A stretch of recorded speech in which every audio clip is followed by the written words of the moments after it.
Hello, Facebook and social media, and today's Miracle Monday. I should say, welcome to today's Miracle Monday. This is Dawn Petalino, your transformational coach and your best-selling author of Peace, Power, and Miracles. And what Miracle Monday is about, it's about how to offer you different tools and different tips to allow for more miracles and love in your life. Now, today's subject is your sense of responsibility coming from over responsibility? Another way of saying that is your sense of responsibility coming from shame. So let's take a look at what I mean by that. You know, a lot of times there'll be times in our life where we will feel guilty, angry, discouraged, resentful. And when we look at those feelings, we might be taking on something that's not ours. Because the truth is, when we are being responsible, that is the ability to respond, that is a very empowering place. When we are being over-responsible, that is a very powerless place. It's very overwhelming. So when something comes into our life or a situation with anything, an institution or a person, and we're beginning to feel that guilt or that resentment, or we're feeling discouraged or angry, we really want to look at, are we coming from a place of blame or shame? Because what blame does is blame somebody else for everything, and it takes no responsibility. So someone who's blaming is not taking any responsibility for themselves. They're blaming the other person for their reactions, for their emotions, for their hurts and their wounds.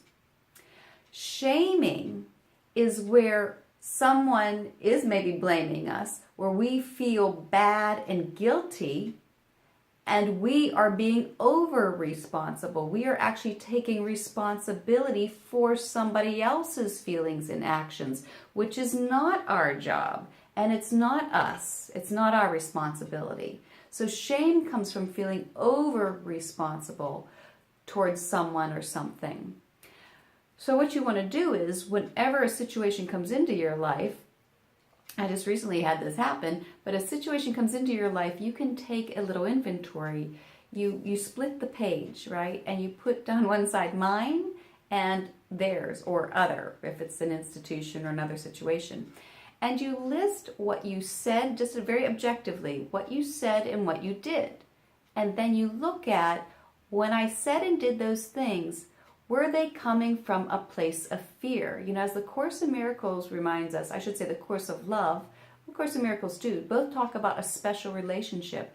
This is a sense of bargaining, where I'm using the relationship in order to get love, in order to get approval, in order to get acceptance. So I'm actually it's bargaining. I am using somebody and they are using me. So when I look at that list of the things I've done and said, I want to look at, did I do that because I was trying to gain somebody's love, approval, acceptance, whatever, out of fear? And our greatest fear is a loss of love. So was I doing that out of this fear? Or was I behaving this way out of a sense of alignment and integrity with myself? Was it coming from a place of genuinely wanting to share or give? And you'll know, because it'll have a more neutral feeling tone to it, versus the fearful state, or when you're doing something out of fear, has a grabbiness to it, a little bit of that scent of desperation behind it. And so you can discern what your motivation was. Now, your part is just the places you reacted out of fear. So for instance, if I am afraid, and there was this case where I was afraid of somebody's anger, and so I reacted in a way that was people-pleasing and then became resentful. Now, if I'm resentful, why am I resentful? I could blame them and say, well, they did this and they shouldn't have done that, but then that's keeping me powerless. That's a victim. I could go into shame of thinking I'm a really horrible person, but I wanted to look at what was really mine. So I looked at what I did and how I responded, and I realized, oh, you know what? I was bending over backwards trying to please them. And not out of a sense of just wanting to be kind and share and give, but out of a sense of, oh, I'm frightened of their anger, I'm frightened they'll leave, or something like that, that abandonment thing. So I had to own what was mine. But what I did not have to own, and what you never have to own, is how somebody else feels and how they react. That is never our responsibility, though they might try to make it our responsibility. But I am never responsible for somebody's feelings or somebody's actions. I might care about them, but I am not responsible for their hurts. But if I care about them and I'm acting within my own integrity, that's the best I can do. I'm coming from a place of love. And the Course of Love tells us that when we're not coming from that place of love, when we're coming from a sense of separation, of that bargaining, we are keeping ourselves separate, and that we've forgotten how to come from a place of union, how to place of wholeness, and that love is all inclusive. It is whole. It is union. And it also mentions that those of you who've forgotten how to get rid of your separateness and come from a place in union, you have done this actually whenever you have loved freely and without fear.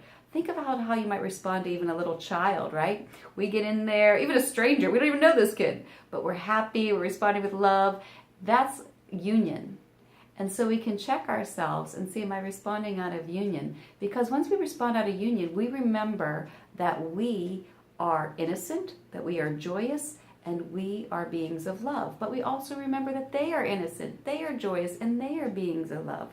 That's what all-inclusiveness is.